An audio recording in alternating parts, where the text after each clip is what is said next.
This is Dr. Archana from Dhruva Hospitals. Today we'll learn about preconceptional care andi. Preconceptional care ఎవరికి అవసరం, ఎందుకు అవసరం?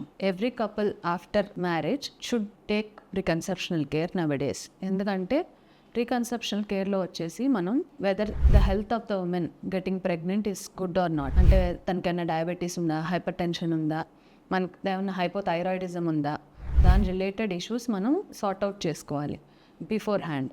And supplementation like folic acid అది తీసుకోవాలి, ఎందుకంటే అది మనకి బ్రెయిన్ గ్రోత్కి కానీ స్పైన్ గ్రోత్కి కానీ వచ్చే డిఫెక్ట్స్ కానీ మనకి అది ప్రివెంట్ చేస్తుంది. కాబట్టి ఇమీడియట్లీ ఆఫ్టర్ కన్సెప్షన్ మనం తెలుసుకున్నా కూడా ప్రివెంట్ చేయలేనివి 3 months before 2 months before at least folic acid start చేస్తే ప్రివెంట్ చేయగలం. నెక్స్ట్ వచ్చేసి మనం ఇంకొక విషయం తెలుసుకోవాల్సింది ఏంటంటే ప్రీ ప్రెగ్నెన్సీ వ్యాక్సినేషన్స్ ఉంటాయి. Rubella vaccine, HPV vaccine, hepatitis B vaccine.